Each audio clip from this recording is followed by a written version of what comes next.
Well, that's impressive on its own. I feel like talking to people, like just talking to mates and stuff, it makes you, it's nice having people to like talk to other than the people you live with every day. Another thing, sport, big one, I do loads of it. And then listening to music as well. Things that make me feel good about myself. I quite like my hair. The hair's it's kind of what everyone says, like, oh, did you see that girl with pink hair? It's probably me. Probably photography. I love photography, especially sunsets and sunrises. Like no one else is listening. It's just you and the universe, Music, definitely. Listening to it, playing it, anything. It just all around improves my quality of life. Being outside, as strange as it sounds, it just makes me feel better. I don't know, the fresh air, walks, just does something good for you. And spending time with friends is always a good experience. Lego and video games, because I like them. I want to be a Lego designer at Legoland. Being active, spending time with friends and learning. I feel like I have more friends that are adults that I know through my parents. Being a lot taller than my friends. I'm hanging around with other people my height rather than my age. Feel school's alright, some of the lessons can be a bit boring. Well-being wise, I think I'm alright. Sometimes maybe a little bit lonely, but I just reach out to some of my friends and it's fine. Teach them also meant just have a chat with them. Like me and my mate Thomas know that me and Tom know that, we're there for each other if we need it. So we tell each other everything, pretty much.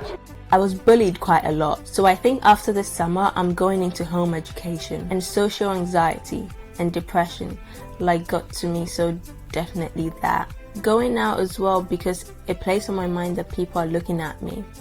I know they're not, but the people who I've had bad experience with, seeing those type of people, it just makes me on edge a bit. As a society, people have just grown up to be like that.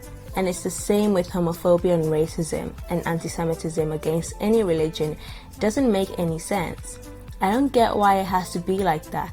A safe space for all kinds of people is definitely a good idea. A lot of social pressure to conform or be a certain way or act a certain way, my gender identity, and trying to fit into a certain way. I'm non-binary, but there's boxes for everything, which makes life a lot harder. I think trying to make jobs more visible, because it's very hard. You have to go really out of your way to try and find things. I think just getting more organised, because everything's a bit chaotic, especially with money, especially because commuting, you either ask someone to spend money to get in or use the bus. I saw a video on TikTok and it's a helpline.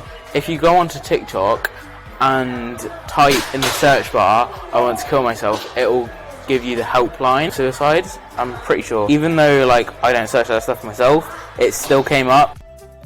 Why is there no more support for people who struggle with their mental health?